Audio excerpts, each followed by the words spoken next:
इन्होंने कहा भाई मेरा ये डिजिटल कंटेंट है, यूट्यूब बोला इन्होंने यूज किया है, यूट्यूब मेरे को बोलेगा कि भाई ये तो यूज उनका है, तो मेरे को स्ट्राइक कर देगा, मेरा वीडियो हो जाएगा टेक डाउन। और मेरे को टाइम देगा कि मैं इनसे बात कर सकता हूँ।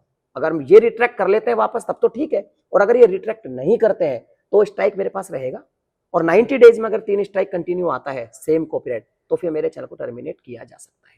ये अब चौथी बात कर लेते, जो अभी 3 दिन पहले ही नया अपडेट आया है, जो धीरे धीरे 21 अगस्त को ये इफेक्टिव होएगा। 21 अगस्त तक कोई दिक्कत नहीं है। तो हाय नमस्ते, कैसे हैं आप सब? Welcome back to my YouTube channel smart information.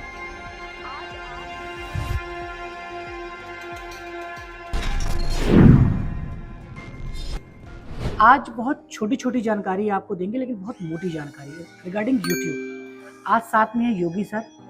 Yogi sir proud भी हैं क्योंकि इंडिया में रिप्रेजेंट करते हैं यूट्यूब को। तो छोटी छोटी जो प्रॉब्लम्स हैं, चाहे यूट्यूब को फीडबैक देना, और वो कोर मेंबर में है। थोड़ा सा बताएं कि यूट्यूब से कब आपको ये ऑफिशियल मिला कि आप इंडिया में रह के यूट्यूब प्ले कर सकते हैं, और क्या है एक्चुअल? सर एक्चुअल में क्या था कि यूट्यूब, आपको पता है कि जब जियो आया था तभी धीरे धीरे यूट्यूब शुरू हुआ, बट फॉरेन में पहले से था।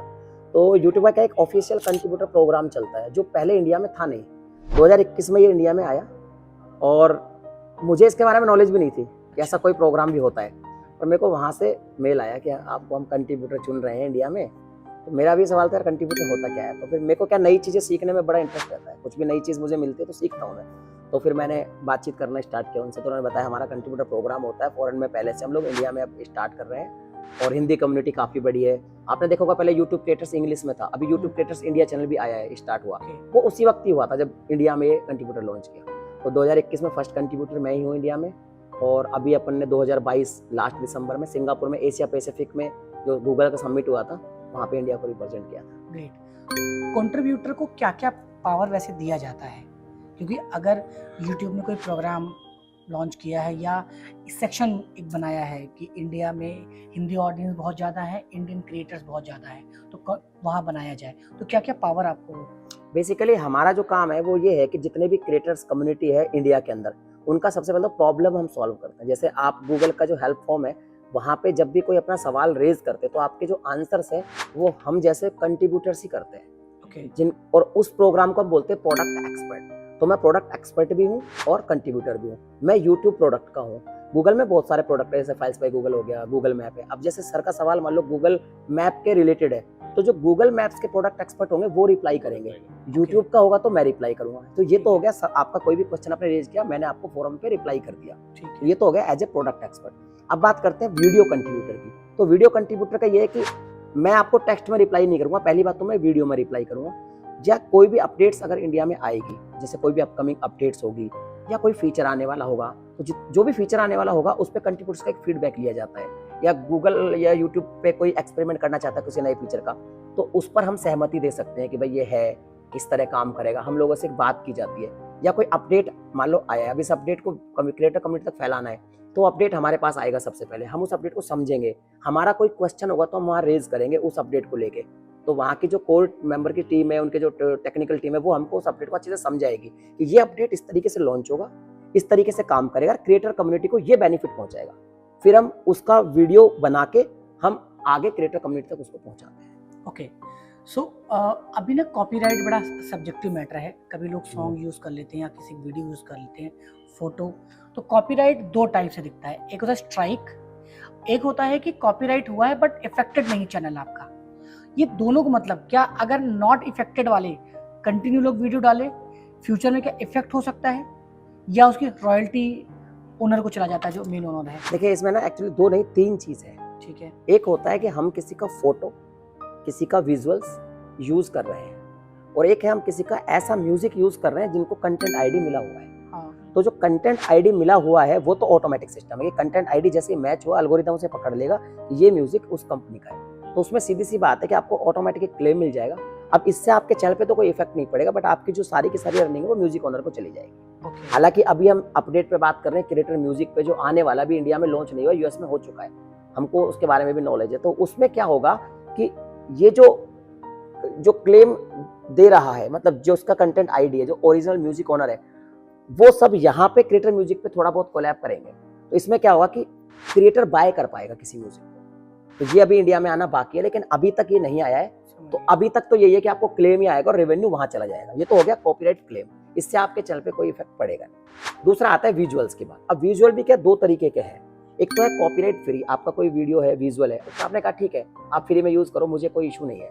और एक ये सर है भाई, मेरा स्टैंडर्ड लाइसेंस है, मेरे को अगर किसी ने किया, मैंने मैनुअल उसे पकड़ लिया तो मैं तो उसे दूंगा स्ट्राइक। तो अगर मैंने सपोज आपका यूज किया और आपने मुझे कोई स्ट्राइक दिया ही नहीं, सहमति है मेरी, फिर भी यूट्यूब ये कहता है कि भाई यूट्यूब का तो टैगलाइन है ब्रॉडकास्ट योर सेल्फ, तो मैंने अपने आप को ब्रॉडकास्ट तो किया ही नहीं, तो मेरा कोई इसमें क्रिएटिविटी नहीं है। इसको हम कहेंगे रीयूज कंटेंट। अब रीयूज कंटेंट के मैटर में क्या होगा, यूट्यूब मेरे चैनल को कभी मोनेटाइज नहीं करेगा क्योंकि मेरा रीयूज कंटेंट है। राइट, ठीक है, राइट। अभी मैं तीसरी बात कर लेता हूँ, फिर एक चौथी बात और करूंगा जो अभी 3 दिन पहले ही हुआ है। अभी 3 दिन पहले एक और भी अपडेट आया। तो ये तो हो गया रीयूज। अभी इनका बात कर ले स्टैंडर्ड वाला। स्टैंडर्ड केस में क्या है कि इनका मैंने कंटेंट यूज कर लिया, अब इनको कैसे पता चलेगा, क्योंकि इसमें कोई कंटेंट आईडी तो मैच हुई नहीं। तो दो तरीके से पता लगा सकते हैं, या तो इनके फ्रेंड ने या इनने खुद ने कभी वो वीडियो देख ली, उनको लगा कि यार मेरा कंटेंट है, या इनके पास कॉपीराइट मैच टूल है, उसमें वो पकड़ में आ गया। तो ये क्या करेंगे, ये मुझे स्ट्राइक नहीं देंगे, ये यूट्यूब को बोलेंगे। और ये जो कॉपीराइट का है, ये एक्चुअल में हमारे संविधान का एक्ट है, तो उसकी पालना कर रहा है यूट्यूब। इन्होंने कहा भाई मेरा ये डिजिटल कंटेंट है, यूट्यूब बोला इन्होंने यूज किया है, यूट्यूब मेरे को बोलेगा कि भाई ये तो यूज उनका है, तो मेरे को स्ट्राइक दे देगा, मेरा वीडियो हो जाएगा टेक डाउन। और मेरे को टाइम देगा कि मैं इनसे बात कर सकता हूँ। अगर ये रिट्रैक्ट कर लेते हैं वापस तब तो ठीक है, और अगर ये रिट्रैक्ट नहीं करते हैं तो स्ट्राइक मेरे पास रहेगा। और 90 डेज में अगर 3 स्ट्राइक कंटिन्यू आता है सेम कॉपीराइट, तो फिर मेरे चैनल को टर्मिनेट किया जा सकता है। ये अब चौथी बात कर लेते हैं, जो अभी 3 दिन पहले ही नया अपडेट आया है, जो धीरे धीरे 21 अगस्त को ये इफेक्टिव होएगा। 21 अगस्त तक कोई दिक्कत नहीं है। इसमें बहुत अच्छा कर दिया। अब जैसे क्या, जैसे टेक्निकल योगी हूं मैं, अब लोग क्या करते हैं कि टेक्निकल योगी के नाम से बहुत सारे चैनल बना लेते हैं, मेरा ही लोगो कॉपी कर लिया, मेरा ही बैनर कर लिया, या मेरी हुबहू वीडियो कॉपी कर ली, या वो क्या करेंगे कि फैन पेज बना लेंगे, टेक्निकल योगी फैन पेज। तो यूट्यूब ये नई गाइडलाइन लेकर आया जो 21 अगस्त के बाद इफेक्ट करेगी। अभी 21 अगस्त तक का टाइम है लोगों के पास कि चाहे तो वो चेंज कर सकते हैं कि एक तो टेक्निकल योगी जब मेरा ऑलरेडी है वेरीफाइड चैनल, तो मेरे नाम से चैनल नहीं बना सकते। बनाएंगे तो उनके चैनल को अनुमति नहीं है, हटा ही दिया जाएगा चैनल को। टेक्निकल स्पेस योगी ऐसा भी नहीं बना सकते, टेक्निकल डैश योगी नहीं, मतलब ऐसा नहीं बना सकते जिससे ये जाहिर हो मतलब यूजर को कि ये मेरा चैनल है, गुमराह ना हो। मेरा लोगो यूज नहीं कर सकते। टेक्निकल योगी की स्पेलिंग है YOGI, तो Y 0 लगा के GI भी नहीं कर सकते, क्योंकि उससे लगेगा ना कि मेरा ही है, वो लोगों को गुमराह कर रहे हैं। इस तरह का नहीं कर सकते। फैन पेज नहीं कर सकते। अगर वो कुछ भी ऐसा कंटेंट बनाते उनको पहले लिखना पड़ेगा, ऐसा नहीं कि अपने डिस्क्रिप्शन में लिख दे, उनको बकायदा अपना नेम चेंज करना पड़ेगा, लोगो हटाना पड़ेगा, हुबहू लोगो नहीं लगा सकते। आपने देखा होगा खान सर के भी, Khan sir page, fan page, ये वो सब हट जाएंगे सर। बैनर भी आप हुबहू नहीं लगा सकते, थंबनेल भी नहीं लगा सकते, वीडियो भी नहीं लगा सकते। और फिर भी अगर आपको किसी के लिए चैनल बनाना है तो आप लिखोगे बकायदा ये अनऑफिशियल चैनल है, और उस पर दूसरे का कंटेंट ही नहीं डाल सकते, वरना ऐसे चैनल को तो अनुमति ही नहीं है अब यूट्यूब पे 21 अगस्त के बाद। तो 21 अगस्त तक का टाइम है। अगर कोई भी ऐसे कॉपी कंटेंट बना रहा है, कोई हुबहू मिलता जुलता चैनल बना रहा है, तो उसको सब कुछ ये चेंज कर लेना है। तो ये 21 अगस्त के बाद टोटल 4 नियम होंगे कॉपीराइट में। ये तो बहुत बढ़िया है सर, ओरिजिनल क्रिएटर को तो बहुत बेनिफिट है इससे। और एक और स्पीड मिलेगी, स्पीड हाँ। अप होगा कि हाँ यार, अदरवाइज क्या है कि जैसे आप अभी बोल रहे थे कि आपका फोटो लगा है कोई ऐप वाला, हाँ। कि कुछ भी कर लेता है। तो आपने बोला content ID, content ID YouTuber कहाँ, जैसे मान लो ये मेरा ये पेपर है, प्रोडक्ट है, अब यूट्यूब पे मैं वीडियो बनाता हूँ, तो इसका कंटेंट आईडी मैं कहाँ से लूंगा, कोई और नहीं समझ गए sir. Content ID actually music level पे मिलता है, म्यूजिक लेवल पे मिलता है। अगर आपका कोई म्यूजिक है, आपने किसी नहीं, विजुअल पे नहीं मिलता, क्योंकि विजुअल को तो मैच ही नहीं कर सकते। फोटोग्राफ्स मान लो आपका, हाँ, तो फोटोग्राफ्स को भी कोई कंटेंट आईडी नहीं, तो वो आपको मैनुअली देखना पड़ेगा। अच्छा, कंटेंट आईडी हाँ, म्यूजिक में। बस विजुअल में आप इतना कर सकते हो कि अभी क्या है कि जैसे आपका चैनल है, आपका चैनल है जैसे मेरा चैनल, तो मेरे को क्या है कि कॉर्पोरेट मैच टूल मिला हुआ है मेरे ही डैशबोर्ड में। मैं वहां जाके चेक कर सकता हूँ कि मेरा वीडियो किसी ने यूज किया, कितना परसेंट क्या वो दिखाएगा कि मेरा आधा वीडियो 50%, 70%, 100%, तो मैं वहीं से ही उसको कॉपीराइट दे सकता हूँ। ये अपने हर किसी को यूट्यूब के डैशबोर्ड में कॉपीराइट मैच टूल होता है। तो आप भी जैसे आपके पास कोई चैनल है, उसको आप देखेंगे तो आपको लगेगा कि हाँ यार इतनी सारी वीडियो मेरी यूज की हुई है ऑलरेडी, तो वो दिखाएगा, वो किसने यूज किया, कितना परसेंट के सब दिखा देगा वो। और किसी ने छोटा छोटा पार्ट किया कट कट करके, वो आपको अगर मैनुअली मिलेगा तो ही आप उसे स्ट्राइक देंगे। अच्छा, वैसे नहीं। हाँ, वैसे वो मतलब छोटा छोटा पार्ट अगर किसी ने कट कट करके थोड़ा एडिट करके किया है तो वो कॉपीराइट मैच टूल में आएगा नहीं। बहुत सारे यूट्यूबर ये बताते हैं कि कैसे आप किसी की वीडियो यूज करें, रीयूज करें। ठीक है, खान सर का जैसे देखिए आप चैनल बना के बहुत सारे वीडियोस बना दिए, तो क्या इन सब क्रिएटर के ऊपर भी अब डंडा पड़ने वाला है जो नई गाइडलाइन है? और अगर ये करते हैं तो क्या एल्गोरिदम ऐसा मैच करते हैं जो कॉपीराइट उसको रिकॉग्नाइज नहीं कर पाता? तो यूट्यूब का एक सीधा सा फंडा है कि आप कोई भी कंटेंट बनाओ, बस उसमें हमारी एक वैल्यू ऐड होनी चाहिए, वो क्रिएटिव वैल्यू होनी चाहिए। ऐसा नहीं एडिट करने को क्रिएटिव वैल्यू हम नहीं कहेंगे, क्योंकि वो एक मशीन के थ्रू आप कर रहे हो, एक सॉफ्टवेयर के थ्रू कर रहे हो। आपकी खुद की क्रिएटिव वैल्यू क्या है? अब जैसे दूसरी बात, हम दो तरीके से आगे काम नहीं कर पाएंगे। जैसे मान लीजिए खान सर की हम ले लेते हैं कि खान सर के बहुत सारे चैनल बने हुए हैं, कि कोई दूसरा चैनल ये दिखाने की कोशिश करे कि ये खान सर का ही कोई दूसरा चैनल है, उनसे हुबहू मिलता जुलता है, तो उसकी तो अनुमति है नहीं। अब पहली बात तो ये आप गुमराह नहीं कर सकते। और अगर मैं ये देखूं कि खान सर का कोई कोट मैंने लिया आधा सेकंड का, 1 सेकंड का, 2 सेकंड का, उस पर मैं अपना रिएक्शन दे रहा हूं, अपनी ओपिनियन दे रहा हूं, तो इसमें मैंने क्या किया, अपनी एक स्टोरी बनाई, अपने एक स्क्रिप्ट लिखी, तो यहाँ पे मेरी एक क्रिएटिव वैल्यू ऐड हो गई, तो ये कंटेंट पास है, इसमें कोई इशू नहीं है। लेकिन इसके बाद भी खान सर को तो ये राइट है कि वो अगर मैनुअली मुझे स्ट्राइक देना चाहे तो वो दे सकते हैं, क्योंकि बिकॉज मैंने उनका कंटेंट यूज किया है, और वो तो संविधान में कि आप किसी का डिजिटल कंटेंट यूज नहीं कर सकते। बट यूट्यूब को फिर कोई प्रॉब्लम नहीं, क्योंकि मैंने अपना एक वैल्यू ऐड कर दिया। लेकिन मैं वैल्यू ऐड ही ना करूं, बस उनका एडिट करके लगा दूं, तो एडिट कोई क्रिएटिव वैल्यू नहीं। ठीक है, ग्रेट सर। अगला सवाल, शॉर्ट्स में लोग म्यूजिक लगाते हैं और मान लो म्यूजिक वाला ही शॉर्ट्स बनाते हैं और वो मिलियन में चला गया व्यूज, तो क्या उस पर भी अर्निंग यूट्यूब देता है? हाँ, तो सर वैसे तो शॉर्ट्स में अर्निंग नाम की है उसमें कोई अर्निंग है नहीं। बट हाँ, आप अगर शॉर्ट्स में भी क्या चीज़ है, 2-3 चीज़ें हैं कि शॉर्ट्स में जो हम शॉर्ट्स की स्वाइप ऑफ फीड में जाते हैं या शॉर्ट्स में जब हम बनाते हैं, वहाँ पे हमको म्यूजिक के ऑप्शन मिलते हैं। उन म्यूजिक के ऑप्शंस में अगर हम कोई म्यूजिक ले रहे हैं, कोई इशू नहीं है, क्योंकि रीजन क्या है कि आपने देखा होगा शॉर्ट में हमें 45% ही मिलता है, 55% लेता है यूट्यूब, तो कुछ परसेंट म्यूजिक के पास चला जाता है, म्यूजिक ओनर्स के पास, ऐसा कुछ टाई अप है। बट शॉर्ट्स में अर्निंग होती है, ये मतलब एक तरीके का छलावा है, कुछ होती नहीं है कुछ खास अर्निंग नहीं है। बट हाँ, अगर आप शॉर्ट्स के अच्छे क्रिएटर हो, आपकी रीच अच्छी है, तो आपको स्पॉन्सरशिप वगैरह अच्छी मिल जाती है और वहीं से अर्निंग होती है बेसिकली। शॉर्ट्स की अर्निंग में तो लाइट का खर्चा भी नहीं निकलता।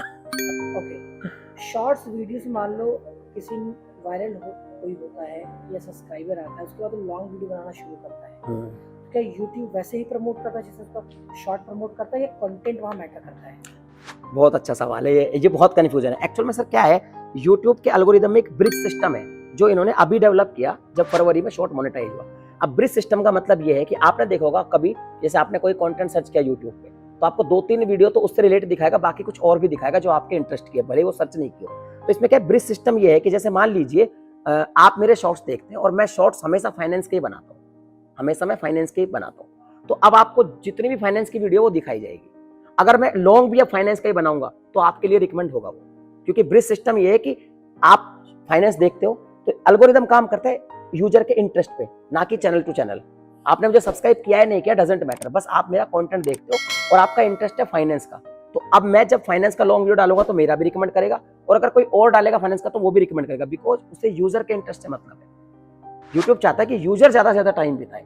इसमें क्या ब्रिज सिस्टम है, तो इसका अभी बेस सिस्टम का एज ए क्रिएटर कैसे बेनिफिट उठाएंगे कि अगर हमारा कंटेंट का जो जॉनर है वो सेम है लॉन्ग में भी और शॉर्ट में भी, तब तो हमको एक सही रिकमेंडेशन मिलेगी। लेकिन फिर भी कहीं ना कहीं हमको लगेगा कि यार हमें लॉन्ग पे कम रीच मिल रही है, शॉर्ट पे ज्यादा, तो उसका सीधी सी बात है कि लॉन्ग जो वीडियो है उसको देखने में यूजर को भी टाइम लगता है और शॉर्ट्स में टाइम कम लगता है, तो शॉर्ट्स में वो स्वाइप अप होती जाती है, और लॉन्ग पे जिसको देखना है वही, जिसको सीखना है वही देखता है। बट हाँ, यूट्यूब रिकमेंड करेगा क्योंकि एक ब्रिज सिस्टम सेट है। लेकिन अगर मैं मान लो शॉर्ट बनाता हूँ डांस के और लॉन्ग बनाता हूँ फाइनेंस के, तो फिर जो यूजर हमारा डांस का वीडियो देख रहा है उसका इंटरेस्ट डांस है, वो फाइनेंस का वीडियो उसको रिकमेंड नहीं है, वहाँ ब्रिज सिस्टम हमारा टूट जाएगा।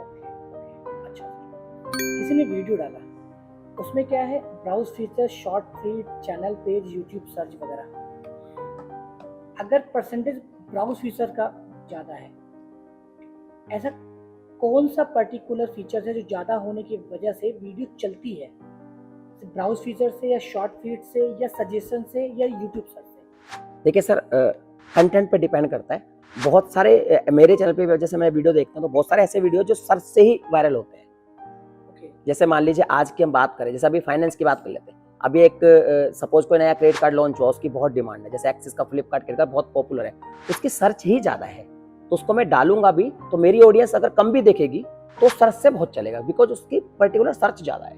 यूट्यूब पे 2 तरह के कंटेंट, एक तो रिकमेंडेशन पे चलते हैं और एक सर्च में चलते हैं। तो जिससे कंटेंट की सर्च ज़्यादा है और अगर वो आपका सर्च में टॉप पे आ रहा है या फिर टॉप 5 में भी आ रहा है और उस पर CTR अच्छा है, तो सर्च से ही बहुत आगे चला जाएगा, वो वायरल होने की संभावना बन जाएगी। लेकिन अगर मान लो मेरा कोई कंटेंट है जिसमें सर्च का कोई रोल ही नहीं है, मैं तो कॉमेडी वीडियो बनाया मैंने, लेकिन उस पर अच्छा एल्गोरिदम को लगता है कि अच्छा ऑडियंस रिटेंशन है, ऑडियंस का काफी इंटरेस्ट इसमें, तो वो ब्राउज फीचर से थोड़ा थोड़ा चलने लगेगा पहले स्टार्टिंग में, और जैसे ही ब्राउज फीचर से थोड़ा थोड़ा चलेगा यूट्यूब उसे रिकमेंड करने लग जाएगा, और जब वो रिकमेंड करेगा तो आपके साइड में भी आएगा, वो यूट्यूब के होम पेज पे आएगा, और वो धीरे धीरे फिर वो एक्सपोनेंशियल बढ़ता चला जाएगा। यानी अगर रिकमेंड कर रहा है तो पॉसिबिलिटीज है कि वो लंबा जाए। एग्जैक्टली, मतलब कुल मिला के बात है कि जिस टॉपिक पे हम काम कर रहे हैं वो टॉपिक अगर सर्चेबल है तो सर्च से भी वायरल हो सकता है, तो उसका एसईओ भी हमें करना है, और अगर वो सर्चेबल भी है और फिर भी उसका इंटरेस्ट भी आ रहा है लोगों को तो रिकमेंड भी होगा। आप देखोगे बहुत सारी जो वल्गर वीडियो है उनमें तो कोई ऐसी होता ही नहीं, कोई सच भी नहीं करता, तो कैसे चली वो ऐसे चली कि यूजर ने उसको पूरा देखा, यूजर का इंटरेस्ट था।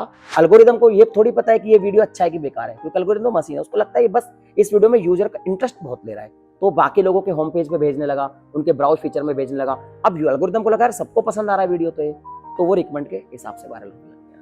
ओके, सीटीआर कितना % आइडियल मानते हैं आप?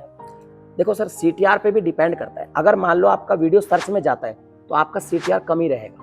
उसका रीजन क्या है कि सर्च में जब चीज जाएगी तो आप जो यूजर है उसके सामने टॉप 5-6 आएंगे, तो सब में वो सीटीआर डिस्ट्रीब्यूट हो जाएगा, तो वहां तो सीटीआर आपका डाउन ही रहेगा, भले ही वीडियो वायरल हो जाए।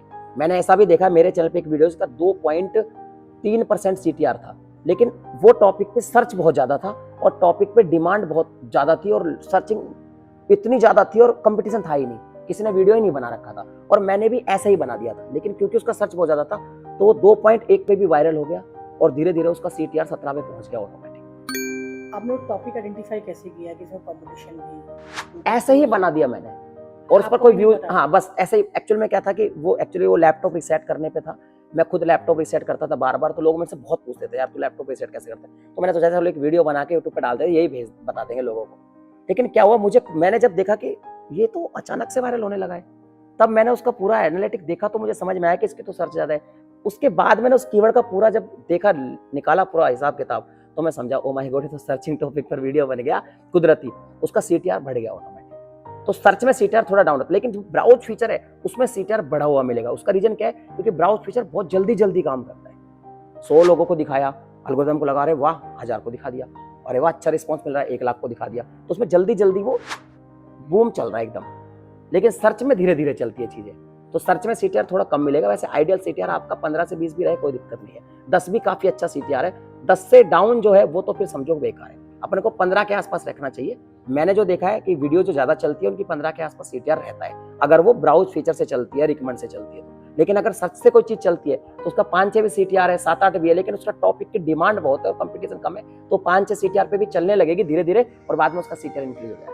सीटीआर डिपेंड किस पे करता है? थंबनेल पे, टाइटल और थंबनेल पे, दोनों मेन उसी पे है कि वो क्लिक कितना कर रहा है। बेसिकली कई बार क्या होता है कि थंबनेल पे कुछ चीज लिखी होती है टेक्स्ट के फॉर्म में, हम स्वाइप कर रहे हैं, हमें दिखे ओहो ये टेक्स्ट, तो अटेंशन हमारा लगा, लेकिन कई बार क्या कुछ लिखा नहीं है थंबनेल पे, बस एक एक्सप्रेशन बना रहा है ऐसा, तो लोग रुक तो गए, अब समझ में कि क्यों बन रहा है, तो टाइटल पे जाएगी नजर, तो हमारा जो यूजर है वो सेकंड टाइम टाइटल देखेगा, फर्स्ट में देखेगा थंबनेल।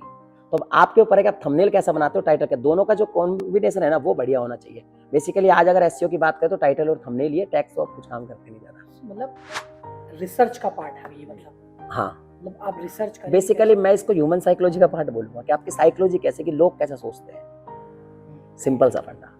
ठीक है। दो सर, कोई वीडियो बनाता है और वो चाहता है कि मैं ऐड ना ऑन करूं, ऑफ करूं, तो क्या ऐसा है क्या कि ऐड ऑफ अगर होगा तो यूट्यूब उसको प्रमोट नहीं करेगा?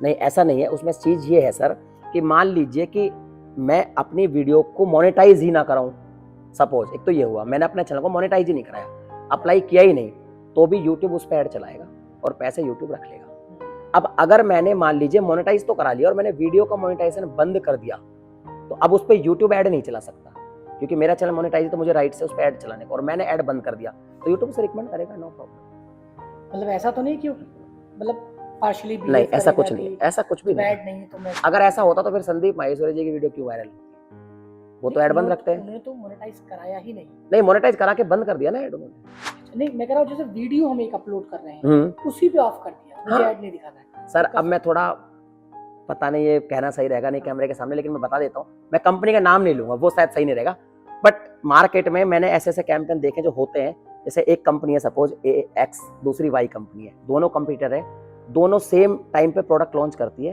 तो ये वाली कंपनी स्पॉन्सर देती है सारे यूट्यूबर्स को, और ये वाली कंपनी ये भी कहती है कि मेरा जो कंप्यूटर वाई है ना, इसका आप स्पॉन्सर नहीं करोगे, 1 महीने तक हमें एक्सक्लूसिविटी दे दो। ऐसा कई बार हुआ, तो ऐसा हो गया। अब इसने सोचा कि यार मैं क्या कर सकता हूँ, मैं जब उसके पास जा रहा हूँ यूट्यूबर के पास, तो मेरा स्पॉन्सर कर ही नहीं रहे, क्योंकि उन्होंने एक्सक्लूसिव उस कंपनी को रखे मेरे कंप्यूटर को। तो ये यूट्यूब के पास गई कंपनी, और उन्होंने कहा कि भाई ये जितनी भी इस कंपनी की स्पॉन्सरशिप है, उन वीडियो पे मेरा ऐड चला दो, बात ही खत्म हो जाएगी। ठीक है, तो इस कंपनी को समझ में आ गया, ये तो बहुत तेज निकली। तो अगली बार इन्होंने जब कैंपेन दिया दोबारा, जब कोई दोनों का प्रोडक्ट लॉन्च होता है, इसने ऐसे दिया, यूट्यूबर को बोला कि देखो भाई ऐसा है, आप वीडियो को भी मोनेटाइज ऑफ रखोगे और आप 1 महीने तक उस कंपनी का करोगे भी नहीं। और ऐसे कैंपेन होते हैं सर। अब मैं कंपनी का नाम लेना उचित नहीं, वरना मुझे वो पता है, ठीक है, तो उसका कोई फर्क पड़ता नहीं है। ठीक है, समझ गया सर। ठीक है, काफी लंबा डिस्कशन। कोई आपका सवाल सर? नहीं सर, ठीक है, राहुल सर को। ठीक है, तो काफी लंबा सवाल हो गया, जवाब हो गया। तो टीचर बहुत कुछ जानना चाहते हैं, छोटी छोटी चीजें उनको। अच्छा, मान लीजिए किसी टीचर को प्रॉब्लम हो यूट्यूब से रिलेटेड, कॉपीराइट से, तो कोई ईमेल आईडी आपका, इंस्टाग्राम है जहां वो आपको पिन देखो सर, एक्चुअल में क्या, कॉपीराइट के रिलेटेड जब भी कोई प्रॉब्लम हो तो किसी को ईमेल करने की जरूरत नहीं है, आपको copyright@youtube.com को मेल करना है। मेल करके उनको अपनी सारी प्रॉब्लम सॉल्व कर बता देनी है, सारी प्रॉब्लम मतलब बता देनी है, सॉल्व वो करेंगे, क्योंकि वो टीम प्रॉपर कॉपीराइट ही देखती है। यूट्यूब में हर चीज का एक अलग सेगमेंट है, हैकिंग का कोई अलग देखते हैं, copyright@youtube.com, कॉपीराइट का सारा वो देखती है, हाईजैक का कोई और देखता है, ऐसे अलग अलग टीम है जो अलग अलग चीजें हैंडल करती है, रिस्पॉन्ड करती है। हाँ रिस्पॉन्ड करती है, बिल्कुल करती है। और कितने सब्सक्राइबर के बाद वो मैनेजर अलॉट कर देती है? सर देखो, वैसे नियम तो ऐसा है कि 1 लाख सब्सक्राइबर होने के बाद आपको पार्टनर मैनेजर मिल जाता है, बट इसमें एक ये भी क्लॉज है कि वो इनवाइट ओनली है, यूट्यूब से इनवाइट करेगा तो है। वो 1 लाख जो सब्सक्राइबर है वो तो सिल्वर प्ले बटन के लिए भी है, बट सिल्वर प्ले बटन में भी ये है कि 1 लाख सब्सक्राइबर होना तो बस एक नॉर्म्स है। यूट्यूब रिव्यू करेगा कि आपके चैनल को देना भी चाहिए कि नहीं देना चाहिए, उसकी काफी सारी गाइडलाइंस है। मैंने 3 दिन पहले एक नया वीडियो डाला था, उसमें सारी गाइडलाइंस बताई हुई थी। चलिए, तो बहुत बहुत धन्यवाद योगी सर कि आपने काफ़ी अच्छे इनपुट दिए, एंड आपको भी समझ में आया होगा, इसीलिए सीखते रहिए, आगे बढ़ते रहिए। Thank you. Thank you so much.